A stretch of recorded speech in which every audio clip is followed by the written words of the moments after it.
What is up? Welcome to Market Psychology 101, where we look for value in the markets when there's fear and are cautious when there's green. In today's video, we're going to be taking a look at the stock market, as well as Mag 7 stocks and other macro charts and indicators. Starting off with fear and greed, we are still in fear territory. Market's been having a little bit of a pullback. Same with crypto. For most of you who watch my channel, you're mostly concerned with crypto. And of course, we had a bigger pullback into the 100K, the low 100K range. So waiting for fear to bottom out. One of the macro charts we've been looking at for a while is the Shiller PE ratio. And this is definitely showing us that we're elevated.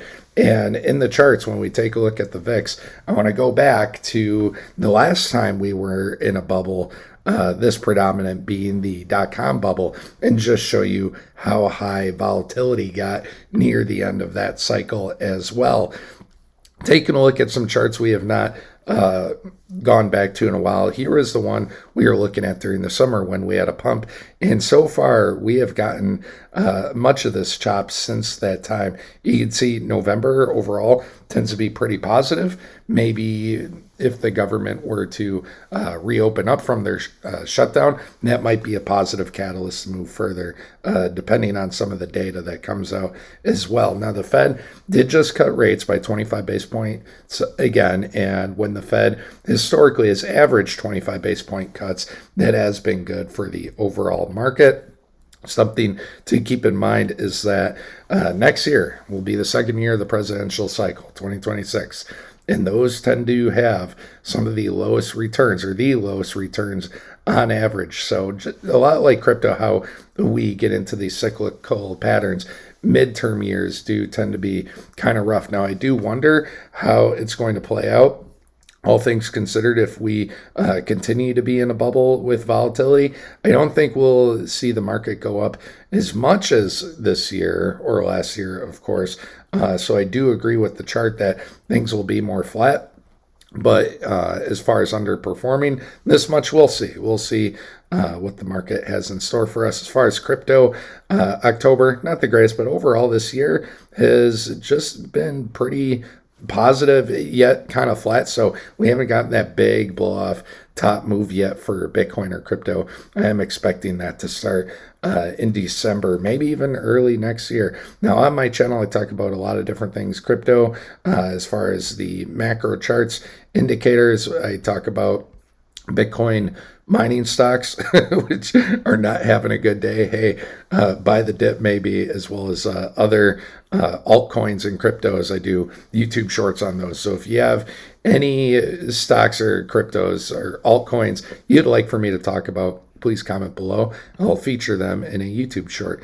As far as the S&P 500 right now, you can see overall this is still very positive. Yes, we are in fear, but I think, when you zoom out and ask yourself, why are we in fear? This is just kind of the standard pullback. And I think the market, as we continue to get up into the bubble, people are getting more risky. They're getting more leveraged, and a lot of these leverage longs are getting taken out. So I do wonder, kind of like in crypto, where a bunch of the leverage longs got taken out, maybe the shorts got to stack up, and then those will get nuked as well. But the S&P, it is coming down to the 20-day moving average. The 50-day is down here at 66.65. As far as the weekly goes, you can see this continues to move positively now.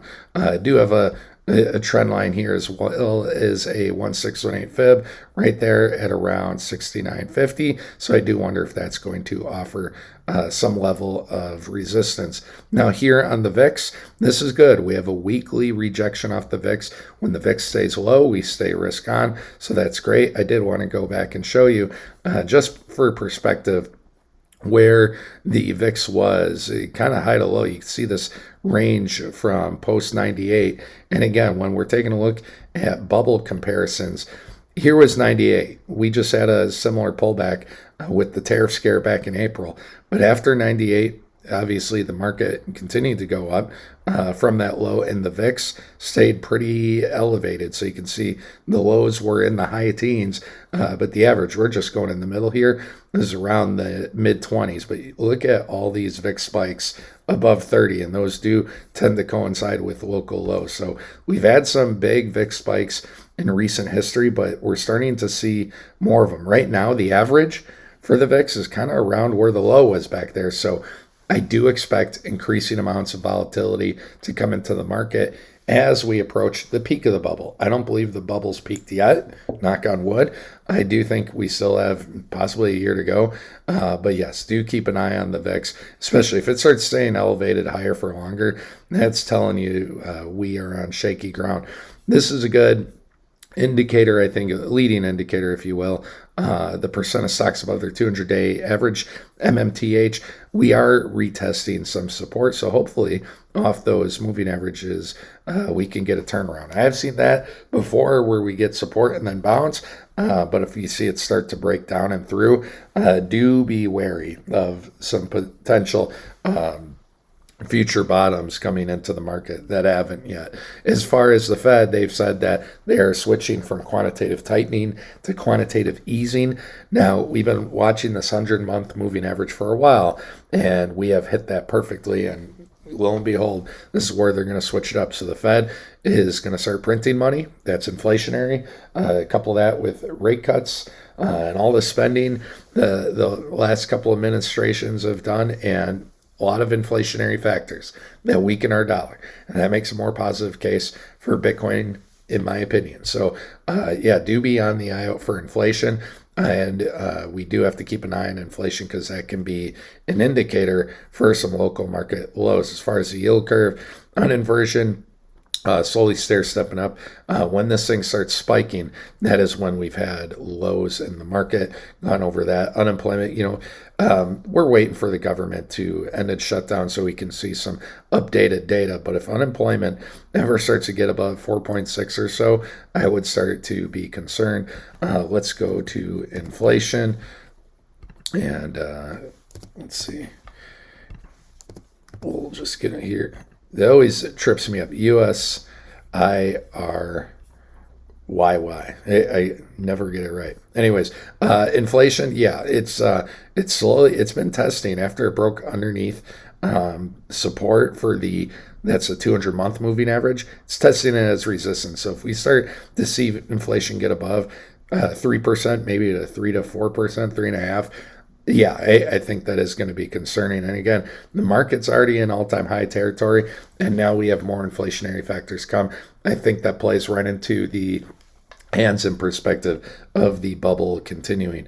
As far as crypto, let's take a quick look. We'll go over to the daily, and it does look like we're finding support on the 50-week moving average, the 1618 fib, as well as the lower area of this channel. I just connected the higher highs and the lows, seeing if that hold up. There's a lot of confluence there at that area. Again, 50-week channel, 1618 fib. So hopefully this holds up. I would not be surprised to see candle bodies get lower, maybe even some lower wicks, but I do want to see the candle bodies. So I use Heikinashi to give us the trend.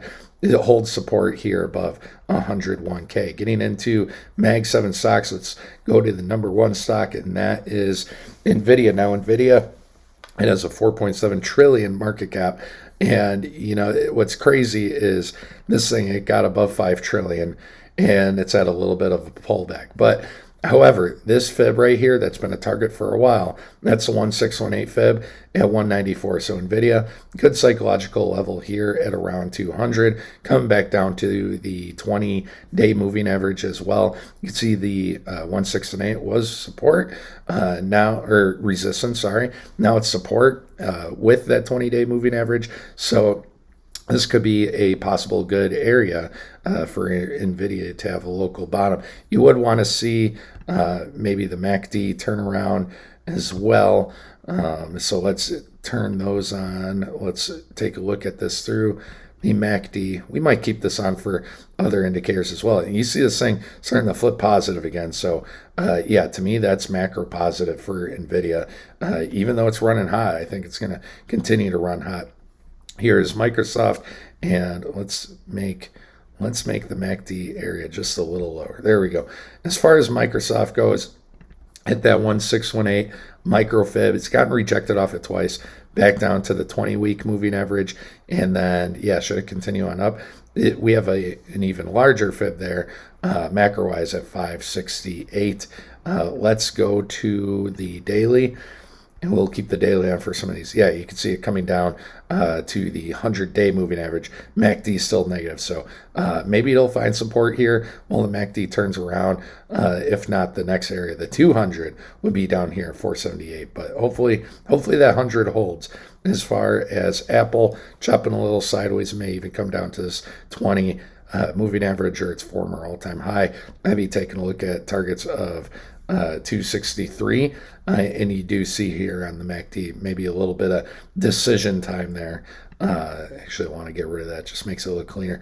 As far as Apple, had this nice move up above its all-time high, getting a little bit of some dojis indecision and detached right now from its moving averages, so might come back down to its former all-time high at 243, maybe retest some support if it doesn't decide to continue to take off. So we see this in crypto. Big moves up, a little bit of chop sideways, maybe a little bit down, and then another big move up if this thing's to keep going. But yeah, Amazon, people picked up that discount real quick. This is Google. Obviously, Google's been doing very well lately. Ever since coming down to the 20-day moving average, just continues to move up.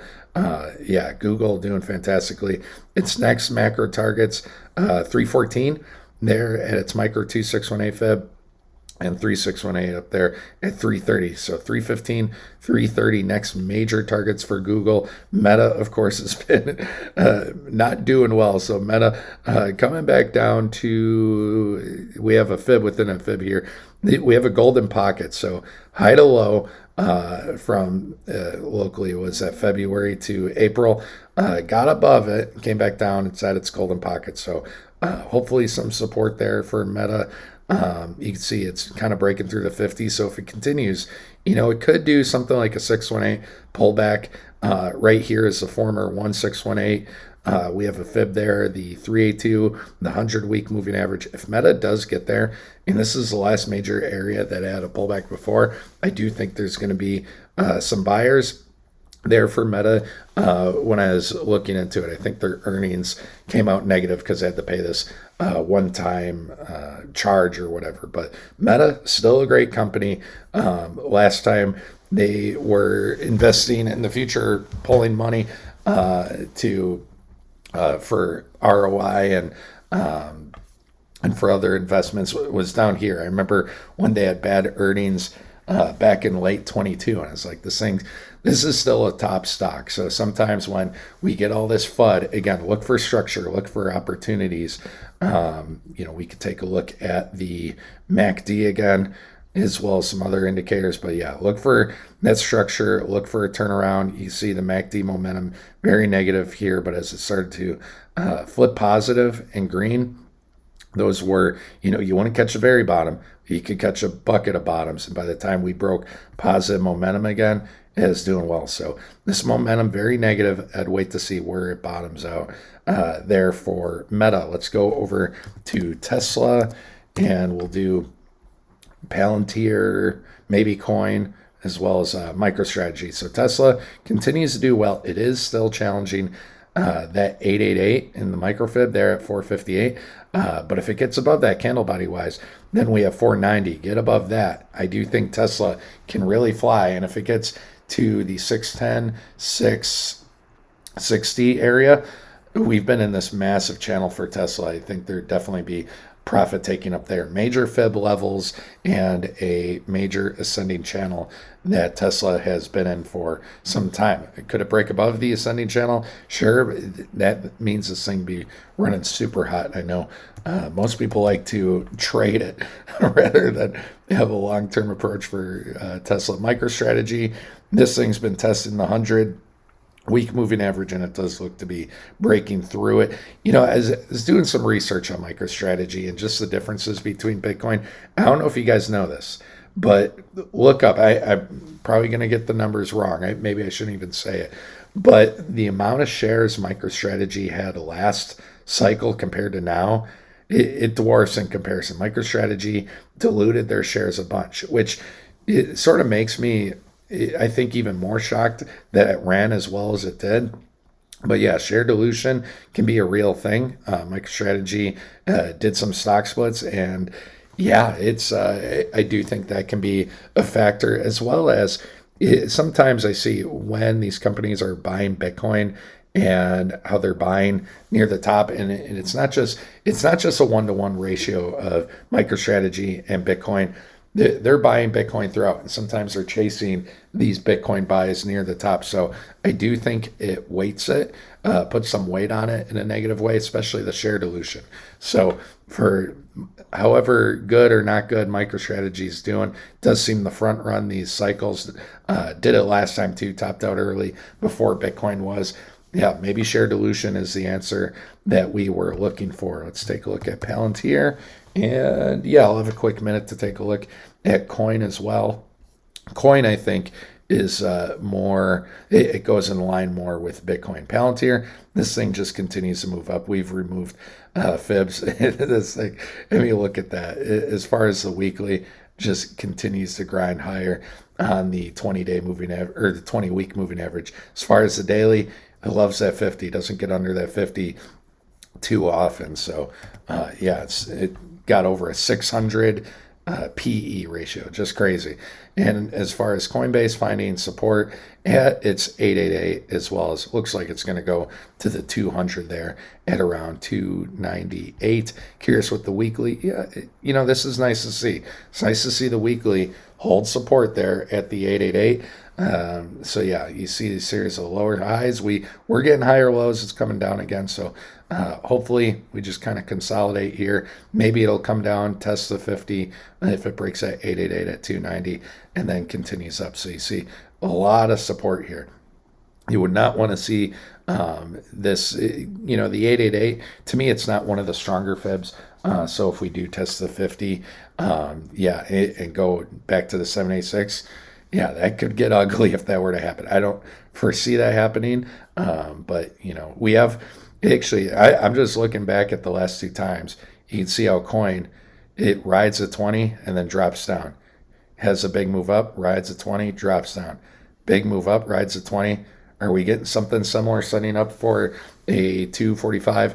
Remember what I showed you with the MACD? I'm sure that's negative. And yeah, I have some money ready to deploy for this month, but I am waiting for MACD confirmation. There are some dollar cost levels coming back into the crypto world, but I also want to see confirmation, and I want to see things stabilize here over the next coming weeks. Anyways, that'll do it for today.